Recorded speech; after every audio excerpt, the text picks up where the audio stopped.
السلام علیکم every one, امید ہے آپ سب ٹھیک ہوں گے۔ Today we are discussing about 14 point of Jinnah یا قائد اعظم۔ ٹھیک ہے، ہم نے پریویس جو اپنے لیکچرس تھے اس کے اندر ہم نے سائمن کمیشن اور نیہرو رپورٹ جو ہے ان کو کور کیا تھا۔ اگر آپ میرے چینل پہ نئے ہیں تو چینل کو سبسکرائب کر دیں اور تاکہ آپ اپ کمنگ ویڈیوز سے باخبر رہیں۔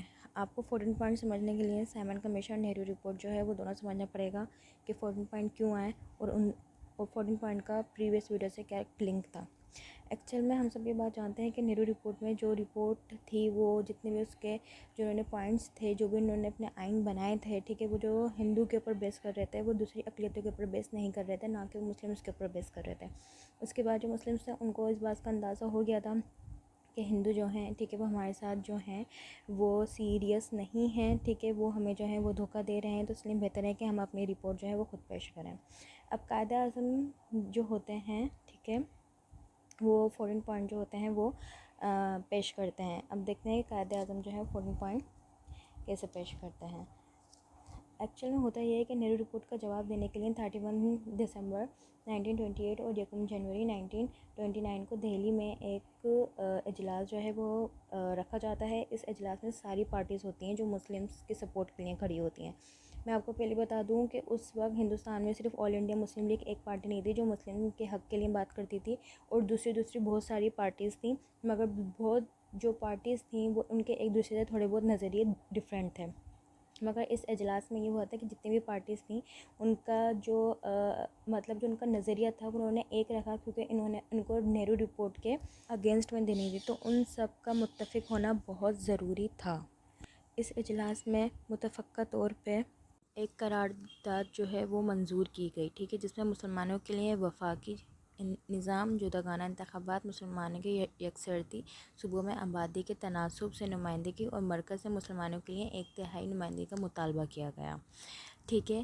اس کے بعد کیا ہوتا ہے کہ ایک اور جو ہے وہ اجلاس رکھا جاتا ہے، جو کہ کہاں پہ رکھا جاتا ہے، وہ رکھا جاتا ہے دہلی کے اندر، یہ رکھا جاتا ہے۔ یہ پہلا موقع ہوتا ہے کہ جس میں قائد اعظم اور علامہ اقبال کے جو فالوورز ہوتے ہیں، جو ان کی ٹیم کے لیڈرز ہوتے ہیں یا جو ان کی ٹیم کو فالو کرتے ہیں، ان کے اندر بہت ساری چیزیں کامن ہوتی ہیں، جیسے ان دونوں ٹیمز جو ہوتی ہیں ان کے نظریے جو ہوتے ہیں وہ سیم ہوتے ہیں۔ بہت صلاح مشورہ کرنے کے بعد قائد اعظم جو ہوتے ہیں وہ 14 نکات پیش کرتے ہیں، اور یہی جو 14 پوائنٹ ہیں ان کو 11 سال تک مسلمانوں کی قومی مطالبہ سمجھا جاتا رہا۔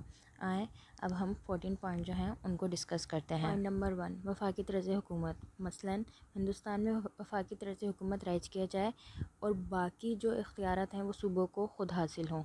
پوائنٹ نمبر 2، مرکزی اسمبلی میں مسلمانوں کی نمائندگی، مرکزی اسمبلی میں مسلمانوں کو ایک تہائی نمائندگی دی جائے۔ پوائنٹ نمبر 3، صوبہ خود مختاری، تمام صوبوں کو یکساں خود مختاری حاصل ہو۔ پوائنٹ نمبر 4، اقلیتوں کی مؤثر نمائندگی، ملک کی تمام اسمبلیوں اور منتخب اداروں کو اقلیتوں کی مؤثر نمائندگی دی جائے۔ پوائنٹ نمبر 5، جداگانہ انتخابات، جداگانہ انتخابات کا نظام جاری رکھا جائے، اگرچہ کوئی چاہے تو اسے مخلوط طریقے سے انتخاب اختیار کر سکتا ہے، مطلب کہ اگر کوئی دوسرا فرقہ جو چاہے وہ مخلوط طریقے سے انتخاب اختیار کر سکتا ہے۔ پوائنٹ نمبر 6، مسلم اکثریتی صوبوں کا تحفظ، اگر کبھی صوبوں کی سرحدود کا اثرنو تعین کرنا ضروری ہو جائے تو یہ تبدیلی مسلم اکثریتی صوبوں مثلاً پنجاب، بنگال اور خیبر پختونخوا میں مسلمانوں کی اکثریت پر اثر انداز نہ ہو۔ پوائنٹ نمبر 7، مذہبی آزادی، ہندوستان میں بسنے والی تمام اقلیتوں کو مکمل مذہبی آزادی ہو، مثلاً عقائد، عبادت، رسوم مذہبی، ٹھیک ہے، اجتماع اور حصول تعلیم کی آزادی ہو۔ آپ نے ایک بات نوٹ کری کہ 14 پوائنٹ میں قائد اعظم نے سارے اقلیتوں کے اوپر بات کری، صرف مسلمس کے اوپر فوکس نہیں کرا، جبکہ نیہرو رپورٹ میں صرف انڈینس اور صرف ہندو کے اوپر فوکس تھا۔ پوائنٹ نمبر 8، فرقوں سے متعلق قانون، اگر کوئی قانون پاس کیا جاتا ہے، مطلب کوئی قانون کسی بھی کمیونٹی کو لے کے، کسی بھی کمیونٹی کے متعلق جو ہے وہ پاس کیا جاتا ہے، اور اس فرقے کے جو لوگ ہیں، ٹھیک ہے، وہ 3/4 ممبران جو ہیں وہ اسمبلی میں موجود ہوں، ٹھیک ہے، اور وہ اس قانون کی جو ہے وہ مخالفت کریں کہ بھئی ہمیں یہ قانون پاس نہیں کروانا، تو اس قانون کے اوپر غور کیا جائے، ٹھیک ہے۔ پوائنٹ نمبر 9، خیبر پختونخوا اور بلوچستان میں اصلاحات، مثلاً ہندوستان کے دوسرے صوبوں کی طرح خیبر پختونخوا اور بلوچستان میں اصلاحات نافذ کی جائے۔ پوائنٹ نمبر 10، ملازمتوں میں مسلمانوں کا حصہ، مسلمانوں کو تمام سرکاری اور نیم سرکاری اداروں میں ملازمت کا حصہ بنایا جائے اور ان کو وہاں پہ ملازمت دی جائے۔ پوائنٹ نمبر 11، مسلمانوں کی تہذیب و ثقافت کا تحفظ کیا جائے۔ ٹھیک ہے، مسلمانوں کی تہذیب و ثقافت کا تحفظ کیا جائے اور مسلم اداروں کے لیے مناسب مالی امداد دی جائے۔ پوائنٹ نمبر 12، وزارتوں میں مسلمانوں کی نمائندگی، مرکزی اور صوبائی وزارتوں میں مسلمانوں کی کم از کم 1/3 نمائندگی ہونی چاہیے۔ پوائنٹ نمبر 13، سندھ کی علیحدگی، سندھ کو بمبئی سے علیحدہ کیا جائے۔ پوائنٹ نمبر 14، آئین میں ترمیم، جب تک وفاق میں شامل تمام صوبے متفق نہ ہوں اس وقت تک آئین میں ترمیم نہ کی جائے۔ قائد اعظم کے یہ 14 نکات جو تھے، ٹھیک ہے، یہ ایک سیاسی بصیرت کی بہترین مثال تھے۔ انہوں نے نکات کے ذریعے مسلمانوں کا مستقبل جو ہے وہ محفوظ بنا دیا تھا۔ قائد اعظم نے اسمبلیوں اور وزارتوں میں 1/3 کی نمائندگی کا مطالبہ کیا، جداگانہ انتخابات کو برقرار رکھا، مسلمانوں کی جو شخصیت تھی اس کو قائم رکھا۔ دوسری جانب انہوں نے برطانوی حکومت سے مطالبہ کیا کہ مسلمانوں کے تعلیمی اور سماجی اداروں کی تہذیب اور تاریخی عمارت کا تحفظ ہمیں فراہم کریں اور اس کی ضمانت دیں، اور اگر کچھ ہوتا ہے تو اس کے جو خرچہ ورچہ اس کو ریپیئر کروانے میں آئے گا وہ حکومت جو ہے، برطانوی حکومت جو ہے وہ دے۔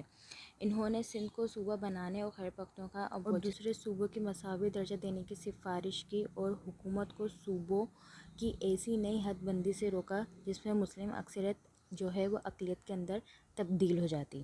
وہ کے بغض کے بعد اور مسلم لیڈر مثلاً ڈاکٹر مختار احمد انصاری، مولانا عبدالکلام، ٹھیک ہے، ڈاکٹر سیف الدین کی مخالفت کے باوجود قائد اعظم کے یہی 14 نکات جو ہیں وہ ایکسیپٹ ہوئے اور 1935 کے آئین کے اساس بنے۔ تو یہاں پہ جو ہوتا ہے وہ ہمارا ٹاپک ختم ہوتا ہے۔ اگر آپ لوگوں کو سمجھ نہیں آئے تو آپ کمنٹ سیکشن میں پوچھ سکتے ہیں کمنٹ کر کے، یا پھر آپ کو کوئی بھی query who regarding this topic تو آپ مجھ سے پوچھ سکتے ہیں۔ امید ہے کہ آپ لوگ اپنا بہت خیال رکھیں گے، دعا میں یاد رکھیے گا۔ اللہ حافظ۔